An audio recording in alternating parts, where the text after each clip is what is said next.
ইয়া রাসূলুল্লাহ, আমি রাতের বেলা কোরআন তেলাওয়াত করতেছিলাম, আমার ঘোড়াটা লাফায়, বন্ধ করে দিলাম, আমার ঘোড়ার লাফানোটা বন্ধ হয়ে যায়।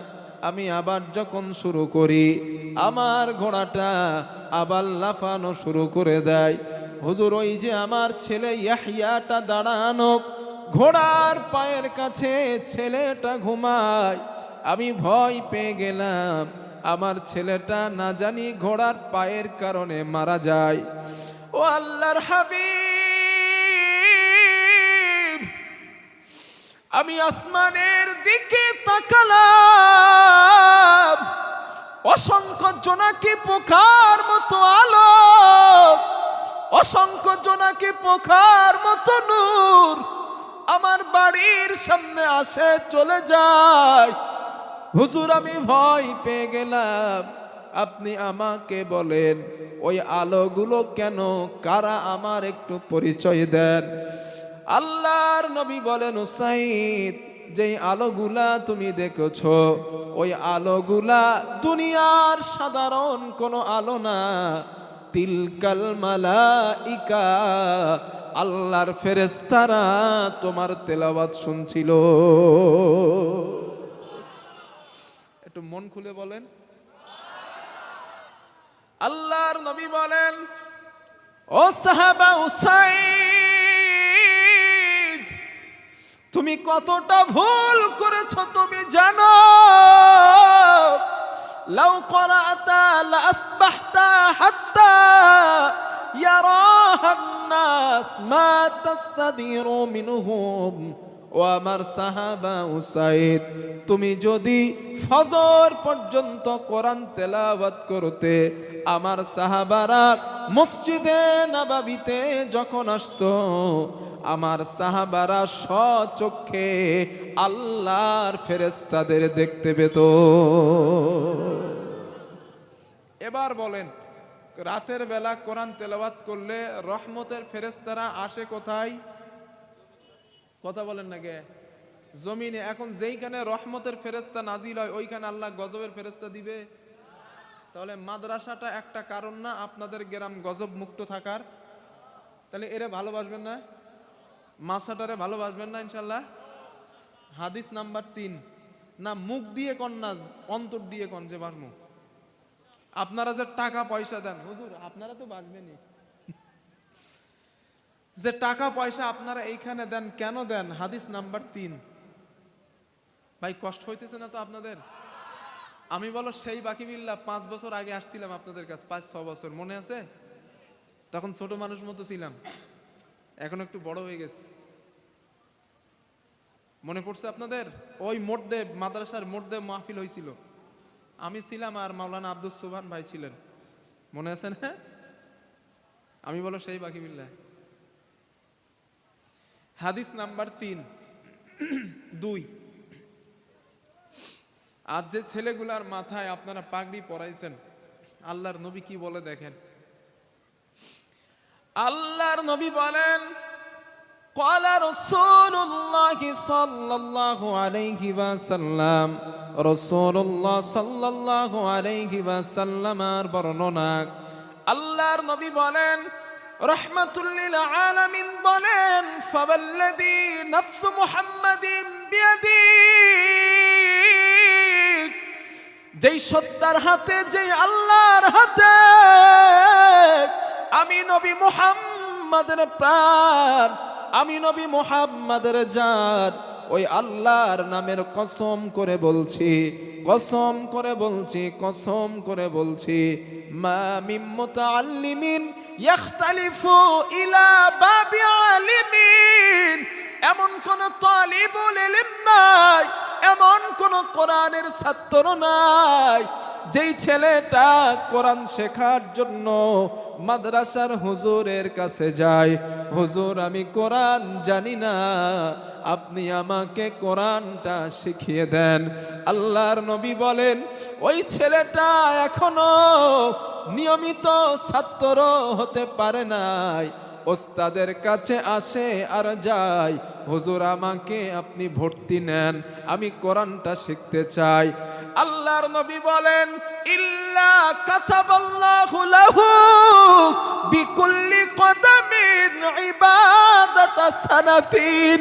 আল্লাহর নবী বলেন একটা মানুষ একটা দিন নয়, দুইটা দিন নয়, তিনটা দিন নয়, একটা না 365টা দিন সারা রাত নফল নামাজ পড়লো, সারা দিন নফল রোজা করলো, ওই মানুষটার আমল নামায় যতটা সওয়াব হয় এই মাদ্রাসার তালিবুল ইলম ছাত্রদের প্রতিটা কদমের বিনিময় আমার আল্লাহ এক এক বছরের নফল ইবাদতের সওয়াব লিখে দেয়, এক একটা কদমের বিনিময়। রাসূল বলেন শুধু তাই নয়, ওয়াতাস্তাগফিরু লাহু মান ফিল আরদ, জমিনে যারা বিচরণ করে, গাছের পাখিগুলা, সমুদ্রের মাছগুলা, বন জঙ্গলের প্রাণীগুলো পর্যন্ত এই মাদ্রাসার ছেলেদের জন্য আল্লাহর কাছে ক্ষমা চায়। ও আমাদের মালিক, এই ছেলেগুলার যদি কোনো অন্যায় হয়ে যায়, ছেলেগুলার যদি কোনো অপরাধ হয়ে যায়, আল্লাহ আপনি এদেরকে মাফ করে দেন, আল্লাহ আপনি এদেরকে ক্ষমা করে দেন।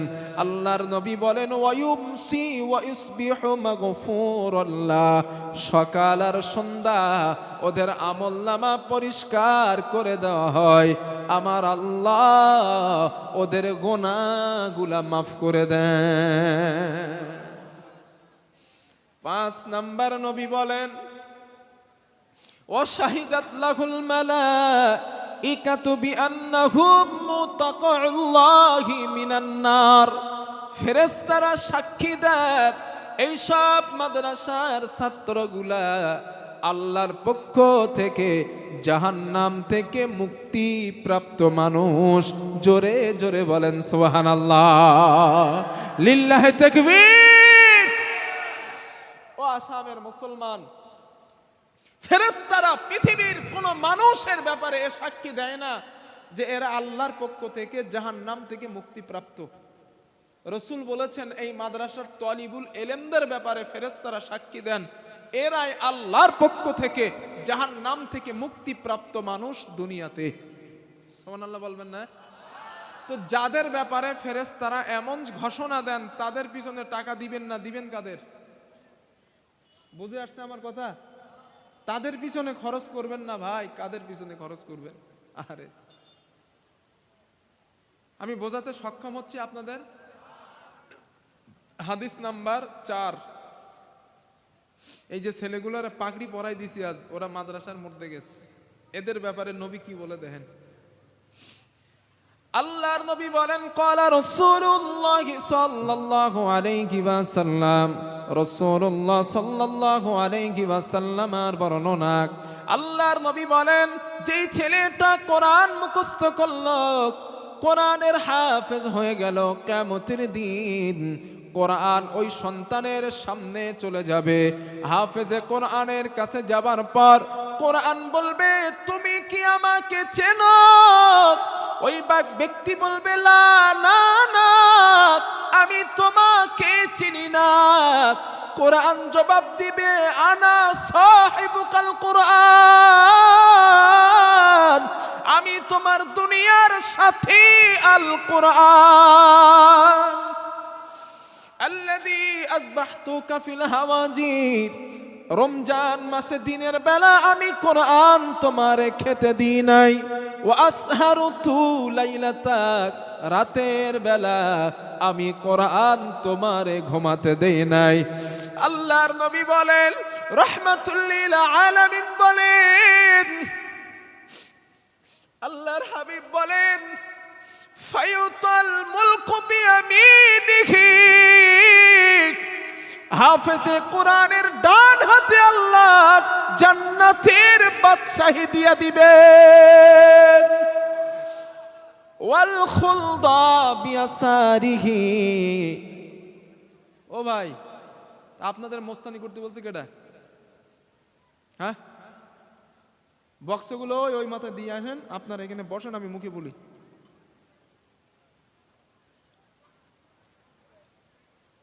সবগুলা দিছেন ওই মাথায় ঘোরায়, বক্সে আওয়াজ যাচ্ছে ওইদিকে, আর আমি এইদিকে ফেড়ায় মরতেছি। যদি অসুবিধা হয় খুব একটু সাইডে এসে বসেন, যাতে সমস্যাটা না হয়। আপনারা ঘোরায়া ওই মুখে দিতেছেন তো ওরা শুনবে কি? আসামের লোক এত মাথা ভালো লাগে না এগুলো। ডেকলোটার আনছে এইগুলো ঠিক করার জন্য। আপনাদের সমস্যা হয় আপনারা একটু সাইড চেপে বসেন, বা এই সাইডে জায়গা আছে এই সাইডে আসেন। আপনারা ঘোরায় দিচ্ছেন, আর আওয়াজ আমার কানে না আসলে কথা বলতে পারবো না আমি।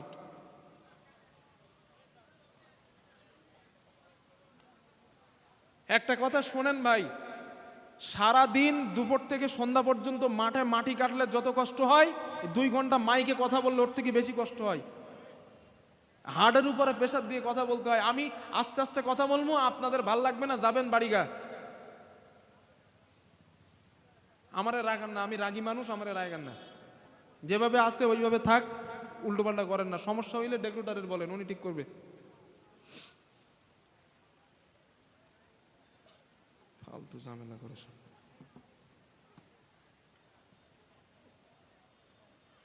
আস্তাগফিরুল্লাহ আল্লাযী লা ইলাহা ইল্লা হুয়াল হাইয়ুল কাইয়্যুম। একবার একটু দরুদ শরীফ পড়েন। আল্লাহুম্মা সাল্লি আলা সাইয়্যিদিনা মাওলানা মুহাম্মদ ওয়া আলা আলি সাইয়্যিদিনা মাওলানা মুহাম্মদ। কোরআন আল্লাহ তাআলা হাফেজে কোরআনের ডান হাতে কি দিবে? আমলনামা দিবে। কি শুনছেন? ফায়ুতল মুলকু বিয়ামিনিহি, ডান হাতে জান্নাতের বাদশাহী দেওয়া হবে। ওয়াল খুলদা বিয়াসারিহি, হাফেজে কোরআনের বাম হাতে চিরস্থায়ী জান্নাতে বসবাসের সার্টিফিকেট দেওয়া হবে। ডান হাতে বাদশাহী, বাম হাতে সার্টিফিকেট। ওর আর কোনো টেনশন আছে? সব দিদিছেন আল্লাহ, বাদশাহীও দিলেন, সার্টিফিকেটও দিলেন। আল্লাহর হাবিব বলেন শুধু তাই নয়, রাহমাতুল লিল আলামিন। আল্লাহর নবী বলেন আমার উম্মত ফায়ুদাউ আলা রাসিহি তাজুর ওয়াকার, হাফেজে কোরআনের মাথায় আমার আল্লাহ জান্নাতের মুকুট পরায়া দিবে। আজ আমরা 5 জন সন্তানের মাথায় পাগড়ি পরিধান করালাম। যেই ছেলেগুলার মাথায় পাগড়ি দিলাম, ওই ছেলেগুলার আনন্দ খুশি তাদের মনে যে কত, এটা আমরা অনুভব করতে পারবো না। কারণ আমিও নিজে একজন কোরআনের হাফেজ। আমার বয়স যখন 14.5 বছর, তখন আমি কোরআনের হাফেজ। আমার মাদ্রাসায় নূরপুর দারুল হুদা থেকে আমি হাফেজ হয়েছি। 6 এবং 7 ফাল্গুনী সলের সওয়াব। আপনারা তো অল্প মানুষ, বড় বড় মাহফিল। যেদিন আমার মাথায় পাগড়ি দেয় ছোট্ট মানুষ, আমার মনে হয়েছিল আমার মতো আনন্দদায়ক খুশি বান্দা আল্লাহর আসমানের নিচে আর একজন নাই। কিন্তু রাহমাতুল লিল আলামিন, আমার রাসূলের এই কথাটা পড়ার পর কিয়ামতের দিন হাফেজে কোরআনের মাথায় আল্লাহ নূরের টুপি পরাবেন হাসরবাসীদের সামনে। ওই দিন আল্লাহর কাছে কান্না করেছিলাম, রে মালিক, যদি তুমি আমারে হাফেজে কোরআন বলে কবুল করে নাও, তাহলে হাসরের দিন এই টুপি আমার মাথায় তুমি পরাবা, আর ওই দিন আমার কত আনন্দ হবে। হে আসামের যুবক, আজ যে ছেলেগুলার মাথায় পাগড়ি আমরা পরালাম, ওই ছেলেগুলা কত আনন্দ। ও হাফেজে কোরআন ভাইরা, এই আনন্দ তোমার দুনিয়াতে শেষ না, এই আনন্দ শেষ না, বড় আনন্দ হাসরের ময়দানে। আল্লাহর নবী বলেন, শোনো, হাফেজে কোরআনের গায়ে আল্লাহ জান্নাতের জামাটাও পরিধান করাবেন। শুধু জামা পরাবেন না, হাফেজে কোরআনের বাবা মা না খেয়ে না দেখ কষ্ট করে সন্তানটারে হাফেজ বানায়াছে, সন্তানটারে কাজ করার জন্য দেয় নাই, লোকের জোরে লোকের দরে মাইনে খেটে যার যত টাকা উপার্জন হয়েছে ওই টাকা দিয়া সন্তানটারে হাফেজে কোরআন বানায়াছে। আল্লাহর নবী বলেন, ও আমার উম্মত, কিয়ামতের দিন ওই বাবা মাকেও রব্বুল আলামিন 2 জোড়া জান্নাতের পোশাক আল্লাহ পরায়া দিবে।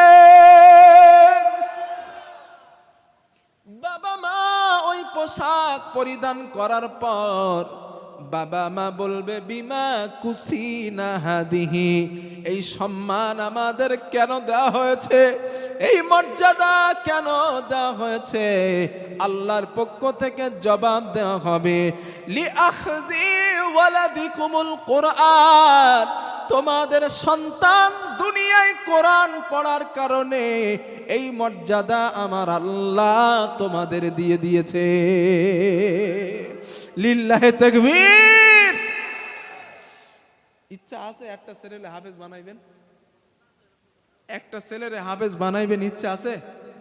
ইনশাআল্লাহ দেন ভাই, 2টা সন্তান, একটারে হাফেজ বানান, একটারে বানায় দেন, দুনিয়াতেও শান্তি পাবেন, আখিরাতেও শান্তি পাবেন। একটা সন্তানরে কোরআনের হাফেজ বানায় দেন।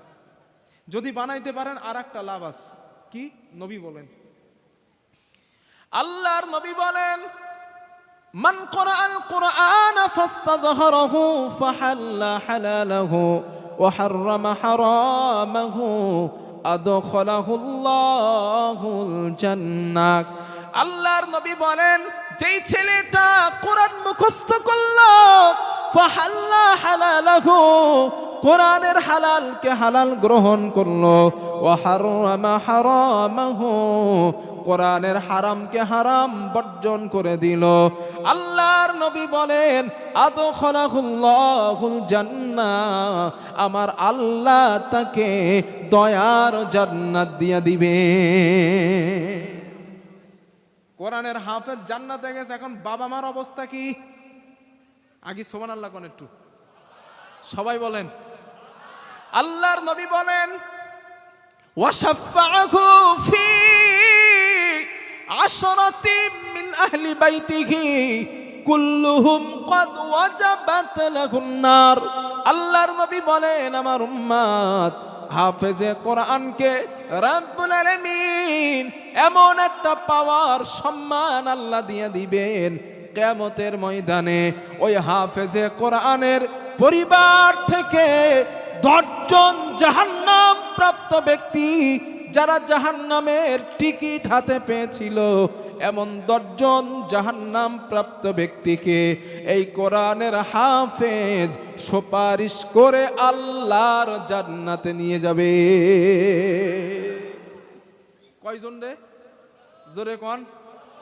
এখন বলেন, এই অফার নবী কি কোনো ডাক্তারের ব্যাপারে দিছেন, মাস্টারের ব্যাপারে, এমপির ব্যাপারে, এমএলএর ব্যাপারে, বা অন্য আদার্স কোনো ব্যবসায়ীর ব্যাপারে দিয়েছেন? কার জন্য? হাফেজে কোরআন। যদি ওই হাফেজে কোরআন কোরআনের হালালটা গ্রহণ করে হারামকে বর্জন করে দুনিয়ায় প্রতিষ্ঠিত থাকতে পারে, নবী বলেন 10 জন জাহান্নাম প্রাপ্ত ব্যক্তি, যারা জাহান্নামের টিকিট হাতে পেয়েছিল, এমন 10 জনকে ওই কোরআনের হাফেজ সুপারিশ করে আল্লাহর জান্নাতে। ও আসামের মুসলমান, এটা কি কামরূপ না হুজুর? কামরূপ। ও কামরূপের মুসলমান, একজন কোরআনের হাফেজ রে একটু ভালোবাসেন। কিসমত যদি ভালো হয়, কিসমত যদি ভালো হয়, ওই হাফেজে কোরআন রে ভালোবাসার কারণে হাসরের দিন ওর সুপারিশে আল্লাহ আপনারে জান্নাত দিয়ে দিবেন। একটু ভালোবাসেন এদের, একটু ভালোবাসেন। রাস্তা দিয়ে একটা ছেলে যাচ্ছে, একটু ধরেন, ধরে বলেন, হাফেজ সাহেব চলো একটু খাবার খাও, হাফেজ সাহেব 10টা টাকা নাও, খাবার খেও। এইভাবে আদর যত্ন করেন। হ্যাঁ, হাদিসে আছে, যখন তলিবুল ইলমদের আদর যত্ন করা হয়, আমার আল্লাহ তাআলা ওই বান্দার প্রতি খুশি হয়ে যায়। আল্লাহ খুশি হয়ে যায় ভাই, আল্লাহ খুশি হয়। একটু ভালোবাসেন, এদের মোহাব্বত করেন, এদের মোহাব্বত করার দাম আল্লাহর কাছে অনেক বেশি।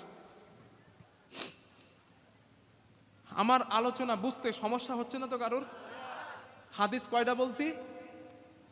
4টা। হাদিস নাম্বার 5। একটা মজার হাদিস বলি আপনাদের, হাসবেন না, আগেই বলে দিচ্ছি, হাসবেন না, হাদিসটা মজার। আমার আলোচনার মধ্যের হাদিস। আমরা যেভাবে মাহফিলে বসে আছি ঠিক ওইভাবেই হুজুর সাল্লাল্লাহু আলাইহি ওয়াসাল্লাম বসা, সাহাবাই কেরাম সামনে বসা, এমন চেয়ার টেবিল না আর কি, এমনি সামনাসামনি বসা। ঠিক এমত অবস্থায় ধরে নেন ওই মহিলা প্যান্ডেল, এখন ওই মহিলা প্যান্ডেল থেকে একজন লোক, ওই দিক থেকে একজন মহিলা নবীজির কাছে আসছে।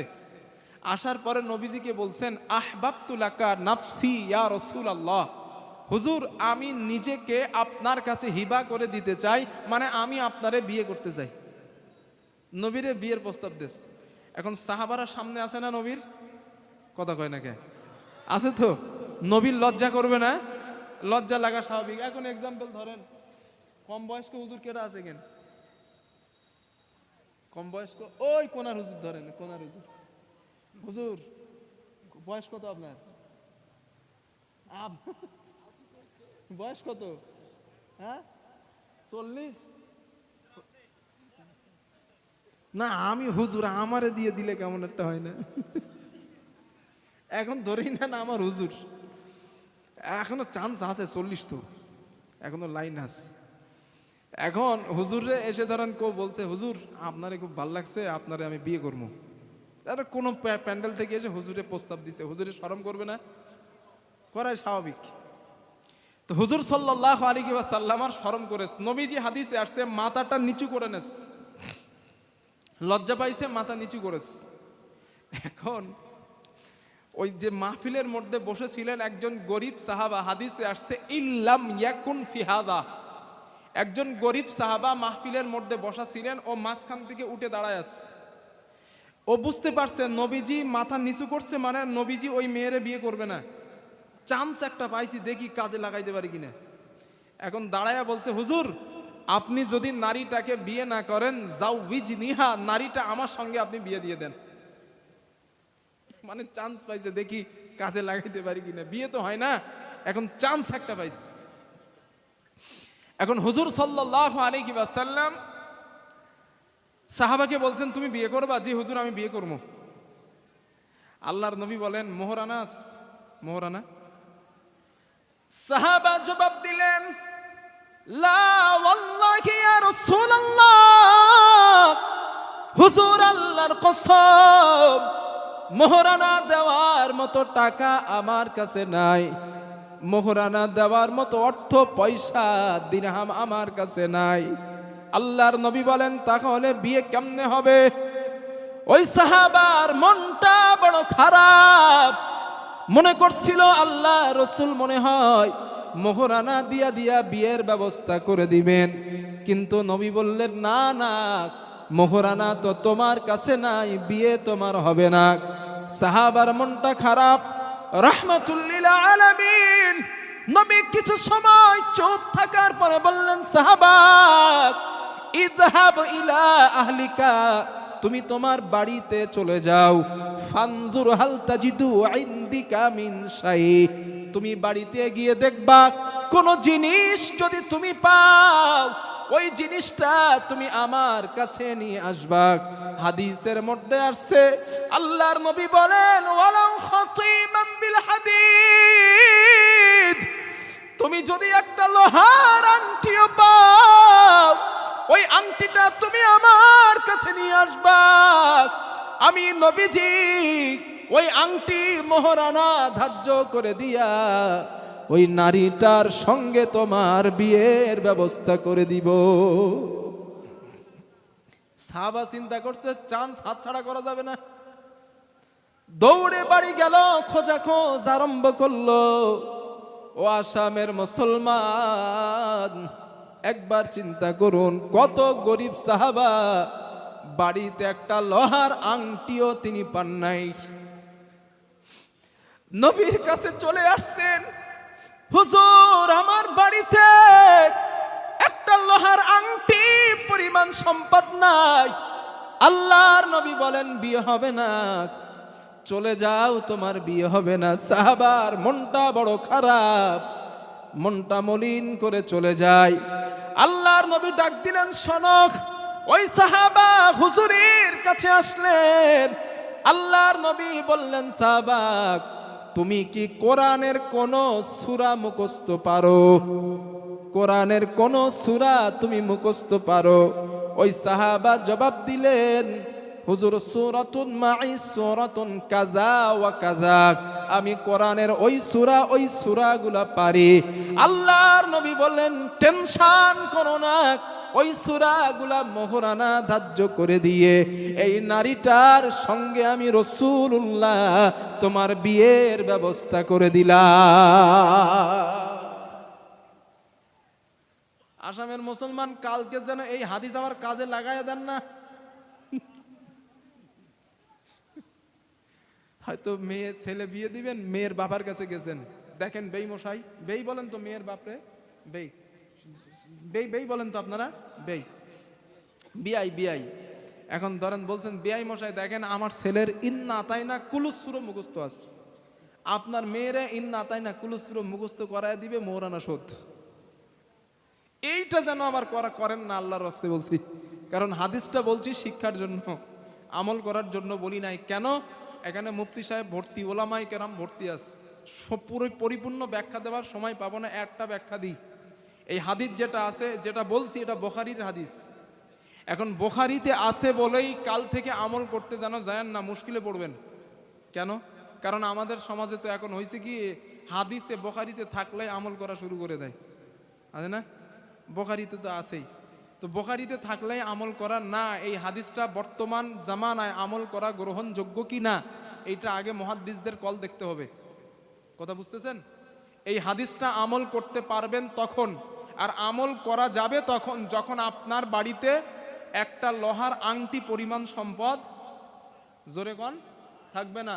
কারণ এই কথা নবী তার জন্য বলেছেন যার বাড়িতে একটা আংটি পরিমাণ সম্পদ, জোরে বলেন, ছিল না।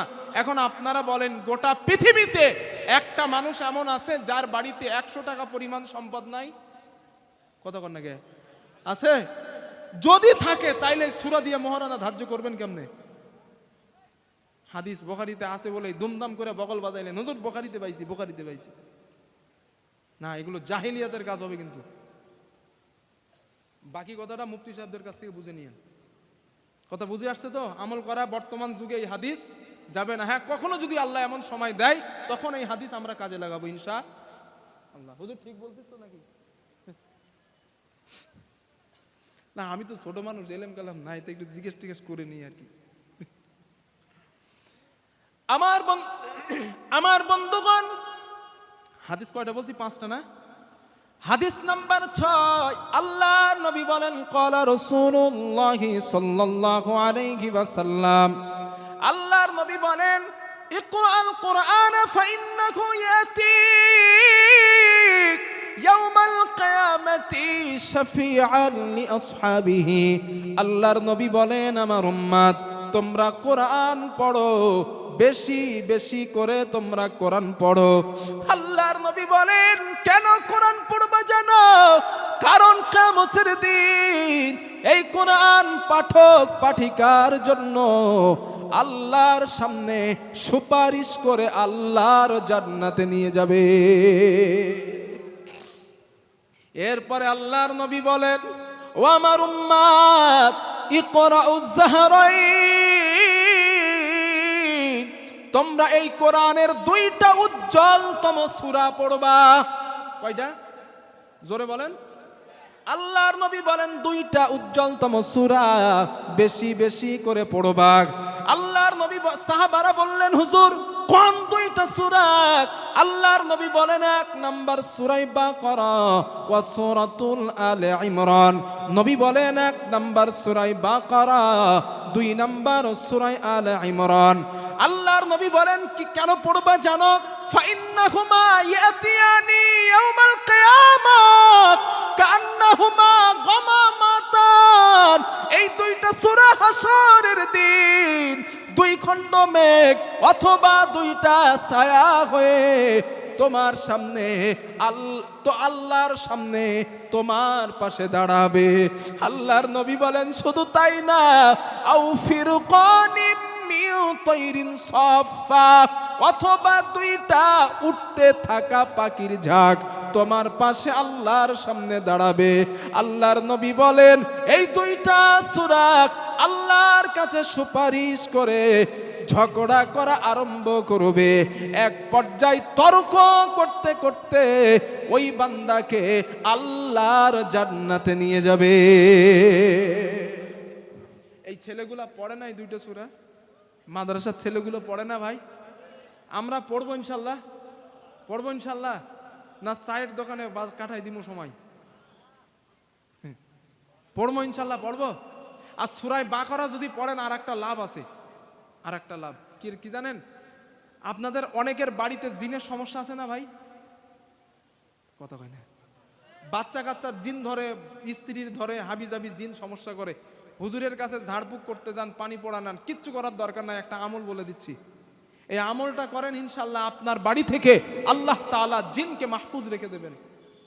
দুষ্টু শয়তান জিন, বিনা টাকার ব্যবসা, মানে টাকা খরচ হবে না কিন্তু সুস্থ হয়ে যাবেন। আল্লাহর নবী বলেন ক্বালা রাসূলুল্লাহ সাল্লাল্লাহু আলাইহি ওয়াসাল্লাম, রাসূলুল্লাহ সাল্লাল্লাহু আলাইহি ওয়াসাল্লামের বর্ণনা, আল্লাহর নবী বলেন লা তাজআলু বুয়ুতাকুম মাকাবির। আল্লাহর নবী বলেন আমার উম্মত তোমরা তোমাদের ঘরটাকে কবর বানাবা না। কি বানাবা না? কবর।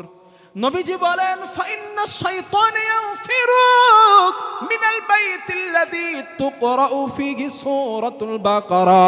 আল্লাহর হাবিব বলেন যেই ঘরের মধ্যে সূরা বাকারা তেলাওয়াত করা হয় ওই ঘর থেকে শয়তান চিরতরের জন্য পালিয়ে যায়। জোরে জোরে বলেন সুবহানাল্লাহ, লিল্লাহি তাকবীর। হাদিস নাম্বার 7, এই ছেলে এগুলার যে আপনারা টাকা দেন, আল্লাহর নবী বলেন ক্বালা রাসূলুল্লাহ সাল্লাল্লাহু আলাইহি ওয়াসাল্লাম, আল্লাহর নবী বলেন রাহমাতুল লিল আলামিন বলেন মাসালি ওয়া মাসালুকুম মাসালিল মুমিনিল্লাযী ইয়াকরাউল কুরআন। আল্লাহর নবী বলেন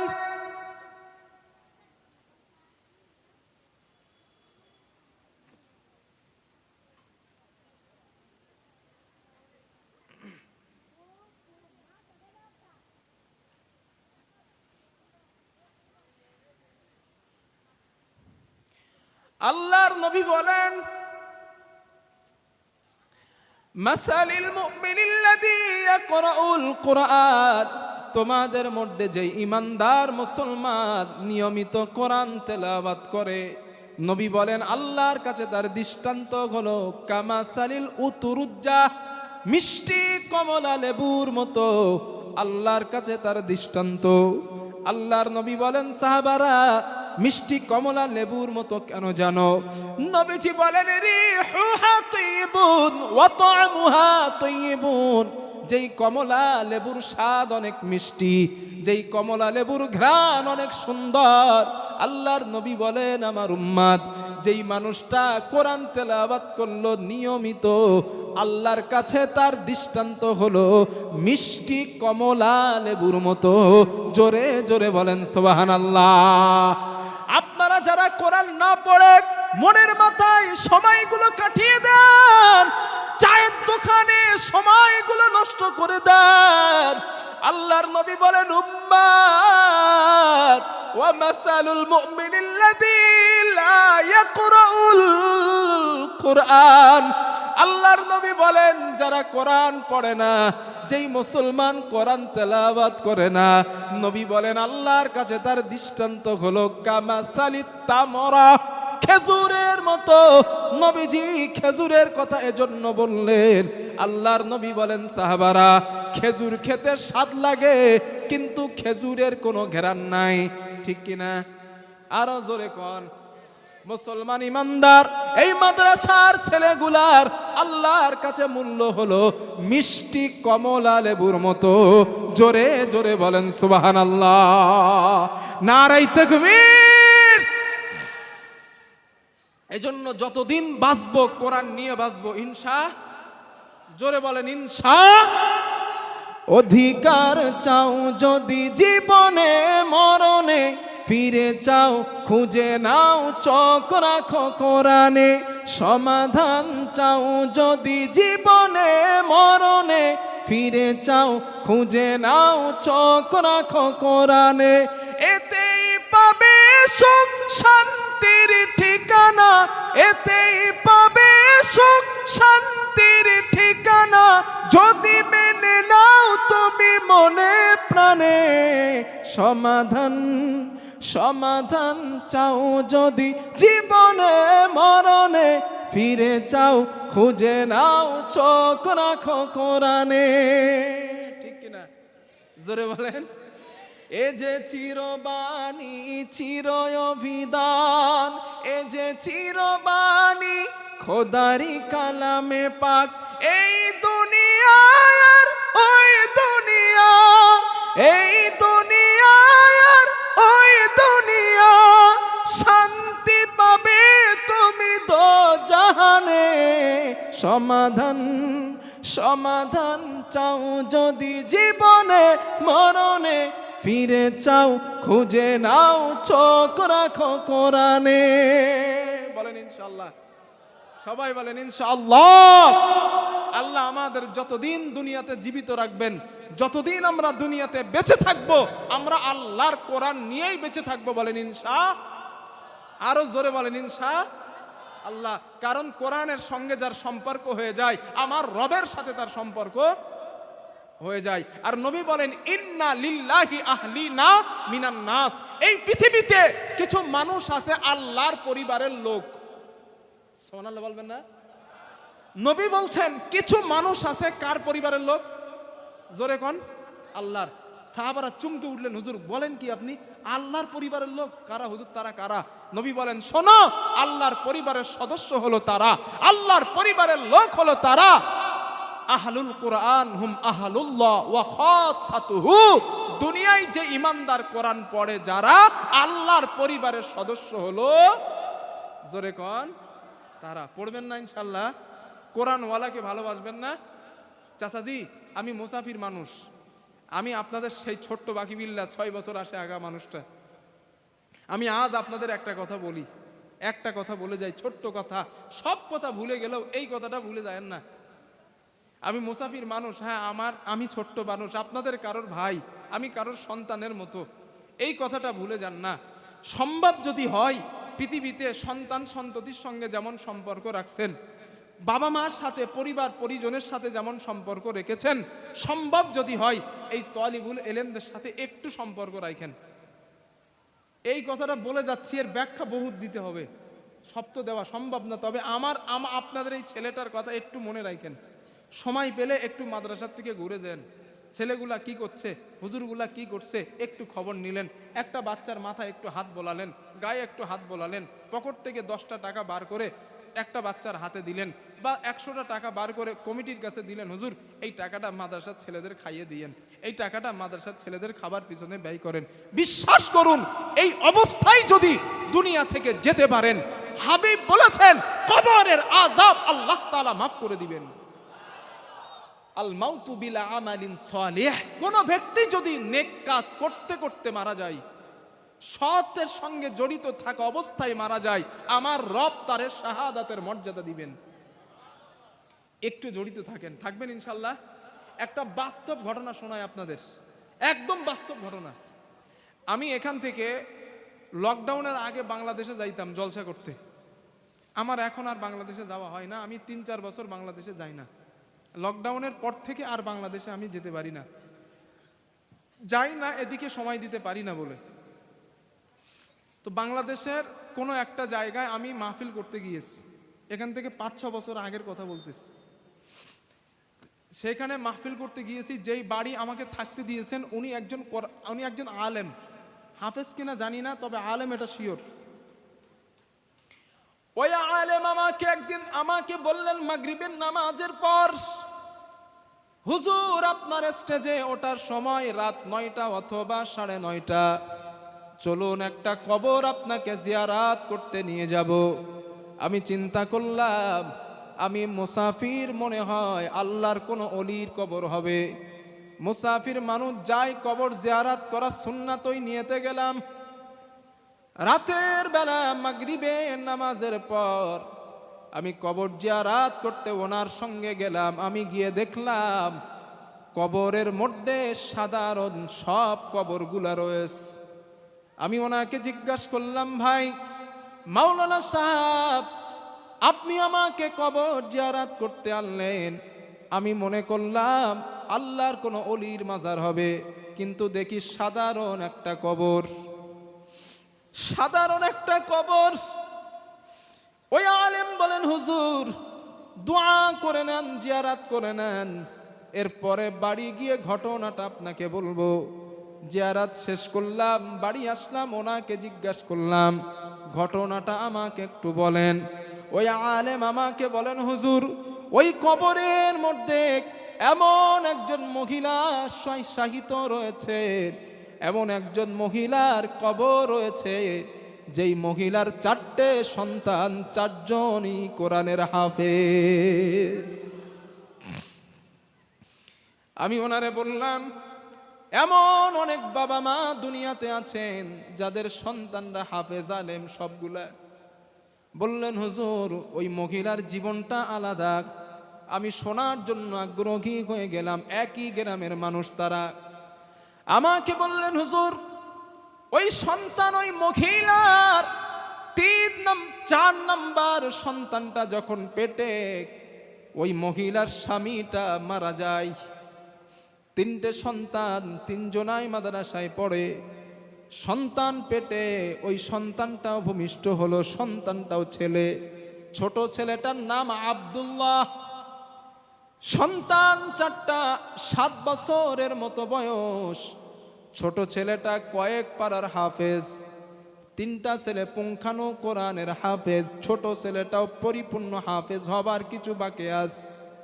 হঠাৎ তার মা একদিন সন্তানগুলারে ডাক দিলেন, বাবা আমার শরীরটা তেমন ভালো না, আমি হয়তো আর বাঁচবো না, আমি দুনিয়া থেকে বিদায় হয়ে যাব। তোমার ছোট ভাই আব্দুল্লাহকে মাদ্রাসা থেকে বাড়ি আনো। বড় ভাই গেল মাদ্রাসায় বাড়ি আনার জন্য। 4জন সন্তান মায়ের মাথার কাছে বসা। মা বলে, বাবা আমি হয়তো আর বাঁচবো না, আমি দুনিয়া থেকে বিদায় হয়ে যাব। তোমরা আমার মাথার কাছে দাঁড়াও, পায়ের কাছে দাঁড়াও, সূরা ইয়াসিন রহমান পড়া তেলাওয়াত করো। ছোট সন্তানটা আতক পাখির মতো কান্না করে, মা দুনিয়াতে আসার পর আব্বার মুখ দেখি নাই, আব্বারে পাই নাই। ছোট্ট মানুষ, তুমি আমাদের দুনিয়ার সব, আজ যদি তুমি মারা যাও আমার চির এতিম হয়ে যাব মা। ওই আলেম বলেন, হুজুর শুক্রবারের দিন জুমার নামাজের আগে হঠাৎ তাদের বাড়ি থেকে কান্নার আওয়াজ ভেসে আসে। আমরা গিয়ে দেখলাম ওর জনম দুঃখিনী মা দুনিয়া থেকে বিদায় হয়ে গিয়েছে। এত গরিব, এতটা গরিব তারা, সন্তান ওই মায়ের জন্য কাফনের কাপড় কিনবে, আতর কিনবে, গোলাপ পানি কিনবে, এতটুকু টাকা তাদের কাছে নাই। আমরা নিজেরা, গ্রামের মানুষ নিজেরা অর্থ দিলাম, দিয়ে গোসল করালাম, আতর কিনলাম, কাফন কিনলাম। আসরের মাগরিবের নামাজের পর ওর মাকে আমরা কবরস্থ করলাম। রাতের বেলা, গভীর রাত, ওই ছোট্ট সন্তানটারে আর খুঁজে পাওয়া যায় না। গ্রামের মানুষ খোঁজা আরম্ভ করলাম। 7 বছরের ছোট্ট ছেলেটা আব্দুল্লাহ, তাকে আর খুঁজে পাওয়া যায় না। আব্দুল্লাহ কোথায় গিয়েছে খুঁজতে খুঁজতে বলেন আমরা দেখলাম তার মায়ের কবরের পাশে পড়ে ডুকরে ডুকরে কান্না করতেছে। ছোট্ট আব্দুল্লাহকে বললাম, আব্দুল্লাহ তোমার মা আর পৃথিবীতে আসবে না, তোমার মা আর আসবে না, চলো বাড়ি চলো। আব্দুল্লাহ মায়ের কবর ধরে কান্না করে বাড়ি যাবে না। অবুঝ মানুষ। রাত যখন গভীর শেষ হয়ে গিয়ে সুবহে সাদিক হয়ে যায়, ওনার বড় ছেলেটা বলেন, হুজুরে বলেন ওনার বড় ছেলের কাছ থেকে আমার শোনা, আমি ফজরের সময় স্বপ্নে দেখতে পেলাম আমার জনম দুঃখিনী মা একটা ফুলের বাগান থেকে আমাকে হাত দিয়ে দিয়ে ডাকে। আমি মায়ের কাছে গেলাম, ও যুবক, মানুষের কাছে শোনা গল্প না, নিজে চোখে কবরটা দেখে আসছি। যারা নিজেরা হাতে গোফল দিয়েছে, কাফন পরিয়েছে, তাদের কাছ থেকে শোনা কথা। ওনার বড় ছেলে বলেন, আমি রাতের বেলা স্বপ্নের মাধ্যমে আমি আমার মাকে জিজ্ঞাসা করলাম, মা ও আমার জনম দুঃখিনী মা, আল্লাহ আপনার সঙ্গে কেমন ব্যবহার করেছেন? মা বলেন, বেটা তোমার বাবা মারা যাবার পর আমি অন্যের বাড়ি কাজ করে করে তোমাদের কোরআনের হাফেজ বানায়াছিলাম। তোমাদের কোরআনের হাফেজ বানানোর কারণে আমার আল্লাহ আমার জীবনের গুনাহগুলা মাফ করে জান্নাতি হিসাবে ঘোষণা দিয়েছে। ও আমার সন্তান আব্দুল্লাহ রে তোর হেফাজতে দিলাম, আব্দুল্লাহ রে তোর হেফাজতে দিলাম, আমার সন্তানটারে দেখে রাখবি, আমার আল্লাহ তোদের কোনো কষ্ট দিবে না। আমি আল্লাহর কাছে বলবো, আমার আল্লাহ দুনিয়ায় তোদের সাহারা বার করে দিবেন। এ আসামের যুবক, বাস্তব কথা, বাস্তব কথা, মানুষের গল্প নয়। হাদিসে রাসূল বলেছেন, কোন আলিম, কোন হাফিজ তার মরা বাবা মায়ের কবরের পাশে গিয়া আল্লাহর কাছে যদি 2 ফোঁটা চোখের পানি ছেড়ে কাঁদেন, আল্লাহ আমার বাপের কবর, এটা আমার মায়ের কবর, এটা আমার বাবার কবর, এটা আমার মায়ের কবর, আমার বাপরে তুমি মাফ করে দাও, আমার মারে তুমি মাফ করে দাও। আল্লাহর নবী বলেন, কোন হাফেজ আলেম যদি বাবা মায়ের কবরের সামনে গিয়ে আল্লাহর কাছে কাঁদে, তার চোখের পানি নাকের ডগায় আসার সাথে সাথে আল্লাহ তার বাবা মার কবরকে মাফ করে দেয়।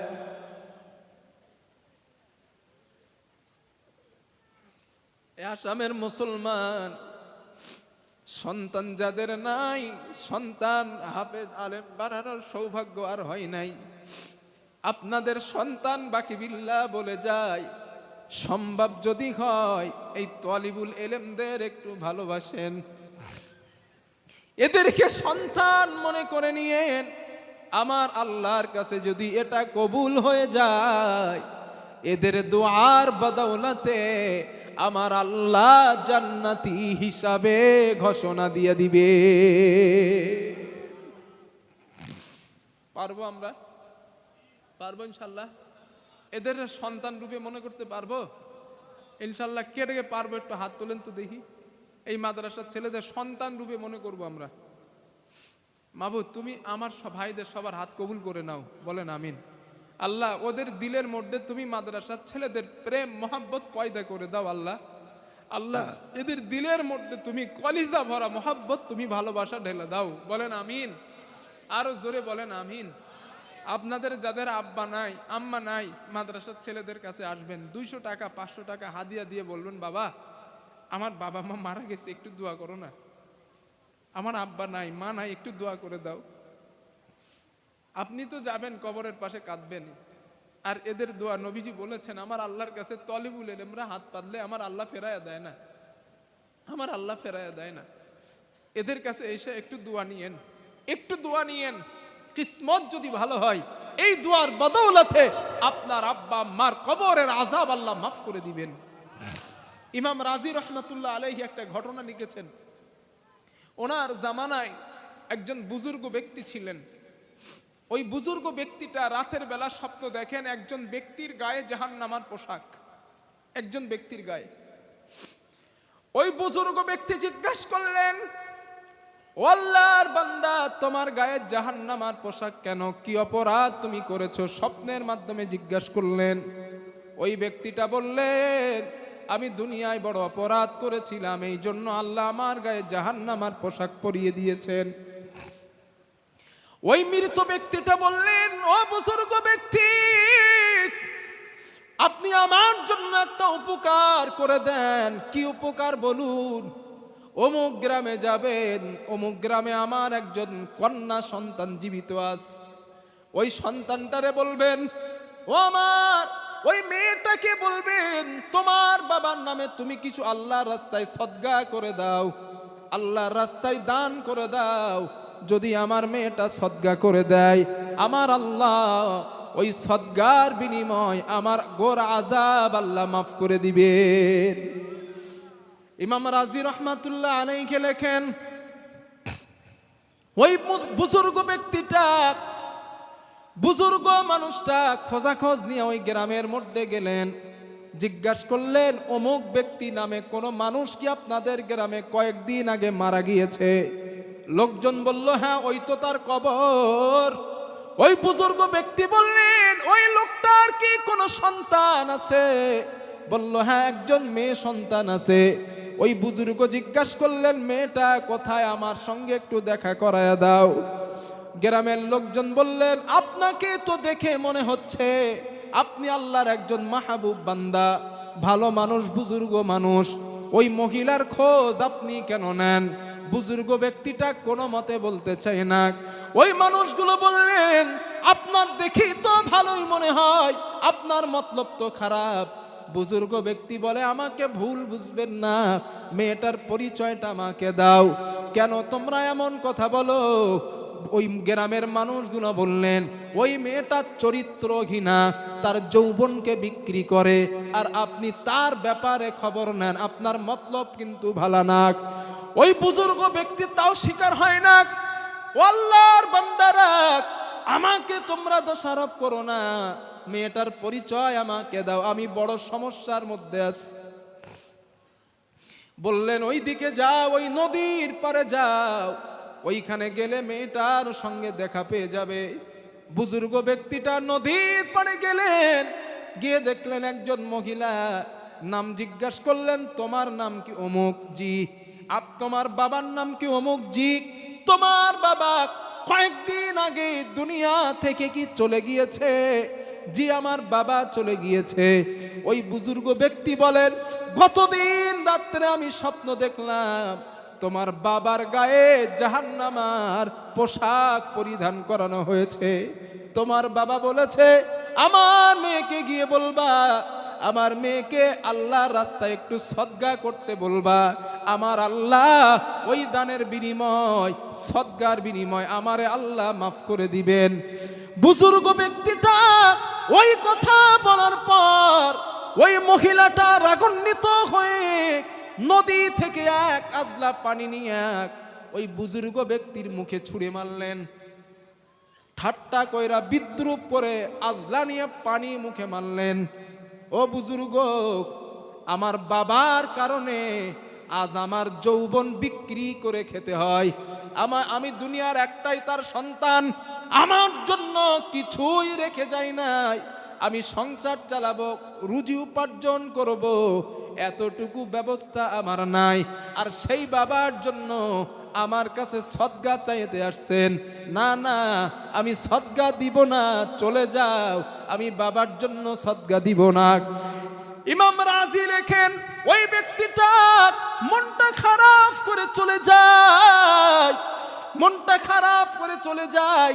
রাতের বেলা আবার ঘুমের ঘরে স্বপ্ন দেখেন যেই মানুষটার গায়ে গত রাত্রে জাহান্নামের পোশাক দেখেছিলাম, ওই মানুষটার গায়ে আল্লাহর জান্নাতের পোশাক। বুজুর্গ বলে তো বুঝি নাই, ঘটনা কি? আপনার মেয়ে তো সদগাই করলো না, তো জান্নাতের পোশাক আসলো কেমনে? ওই ব্যক্তিটা বলেন, বুজুর্গ আল্লাহর ওলি মানুষ শোনেন, আপনি আমার মেয়ের কাছে সদকা দেওয়ার জন্য গিয়েছিলেন, আমার মেয়ে তো সদকা করে নাই, বরঞ্চ এক আজলা পানি নিয়ে আপনার মুখে দম করেছিল, ঠাট্টা বিদ্রোহ করেছিল। ও আল্লাহর বান্দা, ও বুজুর্গ ব্যক্তি, আপনি জানেন না আপনার পায়ের কাছে ছোট্ট একটা পোকা কয়েকটা দিন তৃষ্ণার্তের কারণে কষ্ট পাচ্ছিল। আপনার মুখে ওই পানি মারার কারণে আপনার দাড়ি বেবে ওই একটা ফোঁটা পানি পোকাটার মুখের মধ্যে চলে যায়, ওই পোকাটা তৃষ্ণার্ত মিটে যায়। আমার রব, আমার মালিক ওই এক ফোঁটা পানিটা সদকা কবুল করে নিয়া আমার আল্লাহ আমারে জান্নাতি বলে ঘোষণা দিয়ে দিয়েছে। ও আসামের মুসলমান, আমাদের বাবা জননী মা অনেকের দুনিয়াতে নাই, চিরজীবনের মতো চলে গিয়েছেন। মা মা বলে আর ডাকতে পারি না, আব্বা আব্বা বলে আর ডাকতে পারি না। অন্ধকার কবরে জানি না কোন জনম দুঃখিনী মায়ের কবরে আগুন জ্বলে।